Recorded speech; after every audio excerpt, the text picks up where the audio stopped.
नमस्कार. तर आज काय आमच्या नवीन नवरीचा तिच्या सासरी पहिला दिवस. त्रिशवी तर माऊला अशी चिकटल्या लग्नानंतर. एवढ्या वर्ष तिने माऊवर अजिबात प्रेम नाही झालं. जसं माऊचं लग्न झालं तिचं काय प्रेमच उलटलं. आणि इथे आलो होतो ह्यांचे हे रिच्युअल्स होते त्याच्यासाठी. इथे चालू झाले ह्या दोघांचे गेम. हा पहिला गेम होता ज्याच्यामध्ये त्यांना दुधात अंगठी टाकायची होती आणि शोधायची होत्या. हा गेम पहिला मनाली जिंकली. पण त्याच्यानंतर बिचाऱ्या अभिनीतीला मात्र जिंकवलं प्रत्येक गेम. सेकंड गेम होता हा सुपारीचा. मनालीला तर अख्ख्या मुठीमध्ये सुपारी पकडायची होती आणि अभिला खोलायचं होतं. अभिच्या टायमाला तर बिचाऱ्याला एका बोटामध्ये पकडायला दिलेली आणि मनाली इझिली तो गेम जिंकली.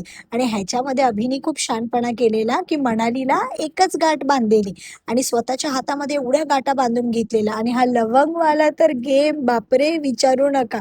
खूपच फनी होता. तोंडामध्ये लवंग आणि बिचारे लवंग तोंडामध्ये धरून एवढं त्यांचं तोंड भाजलं की नंतर त्यांना इथे जलेबी खावी लागली. इथे चिल्ल्या पिल्ल्यांची पण खूप मजा झाली आणि इथे रोहितने काय कॉफी बनवलेली दी बेस्ट. रोहित खरंच खूप अमेझिंग कॉफी बनवतो. त्याने पुरा आमचा मूड रिफ्रेश केला कारण की इथे सुद्धा आमच्या रडारडीत चाललेल्या की मनाली शिवाय घर एकदम खाली वाटते आणि आज सुद्धा हिला इथे आम्ही सोडूनच जात होतो. त्याच्यामुळे आम्ही सगळे एकदम परत इमोशनल झालेलो. बिचारी मनाली पण थोडी थोडी रडायला लागलेली. इथे त्रिशवीला सुद्धा तिच्या काय माऊला सोडून जायचं नव्हतं.